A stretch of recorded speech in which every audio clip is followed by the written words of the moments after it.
Olá, meus amigos. Eu sou o corretor de família, Jorge Jucá. Estou gravando uma série de vídeos falando sobre imóveis, de uma linguagem simples, clara, transmitindo a vocês assim um pouco das coisas que eu aprendi nesses últimos 31 anos em que eu atuo como corretor de imóveis e consultor.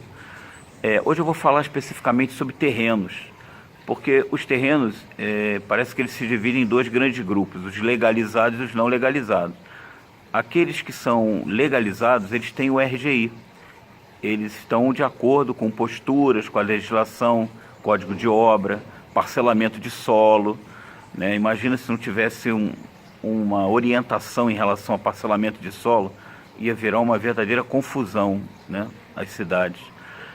Então, assim, o terreno com registro de imóveis, tudo é mais tranquilo. Você não precisa se preocupar, por exemplo, com eventuais ações na justiça que recaem sobre um imóvel. Então, assim, se você vai construir, vai comprar o terreno, vai ter o sonho da casa própria, opte por comprar o terreno com o registro de imóveis. Os terrenos planos, eles são de construção em geral mais baratos. É óbvio que às vezes um terreno plano pode estar num solo não muito favorável.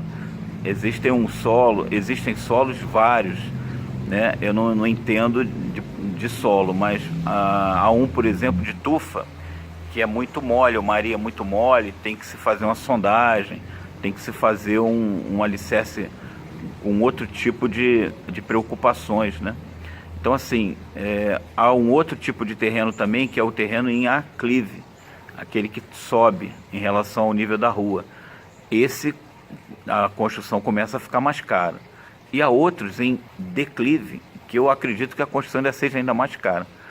Então, assim, nesse sentido, você podendo comprar um terreno, compre ele plano e com RGI. Às vezes os terrenos não tão planos, eles dão grandes projetos de arquitetura. Os arquitetos às vezes preferem terrenos com algum tipo de variação, né, de topografia não muito regular, porque eles podem plantar a casa num platô, fazer a chegada através de uma rampa, jardins, movimento de fachada, enfim, movimento de jardins também. Então, assim, o terreno plano, digamos, é tudo de bom. Agora, o que é tudo de ruim e perigoso? É comprar fração, comprar um fracionamento. Isso é aquele sujeito que tem uma área enorme e, por conta dele, às vezes a pessoa nem se preocupa muito com parcelamento, ele vai dividindo, faz metragens malucas no terreno. Mas então, o fracionamento é perigoso, porque a prefeitura, em geral, não reconhece isso. Não vai reconhecer um fracionamento. É como o dono de uma pizza que sai vendendo os pedaços da pizza para todo mundo. E ninguém pode, de alguma maneira, legalizar totalmente o pedaço da pizza, né? Mas aí ele vende lá a pizza toda. Só que o dono da pizza continua ele.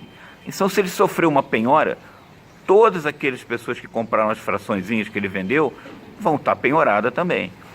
Então, assim, se você comprou uma fração, pelo menos tenta, né, levar o registro e registrar a tua fração.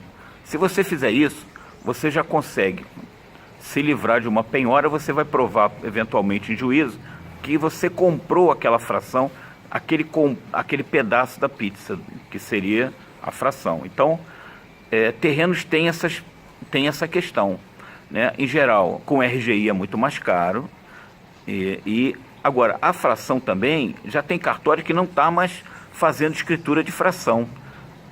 Algum tempo atrás, eu vendi uma fração aparentemente tranquila, mas eu tive dificuldade de encontrar um cartório. Alguns já estavam dizendo que não iam mais fazer a escritura de uma fração.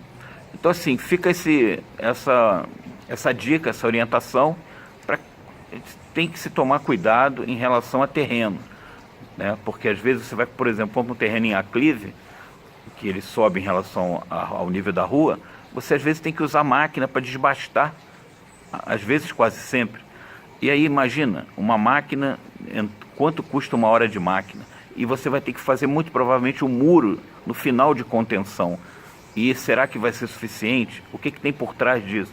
Então fica essa dica, cuidado ao comprar terreno, né? Há de se examinar documentação, há de se examinar custo de construção, né? Então essa é mais uma dica do corretor de família.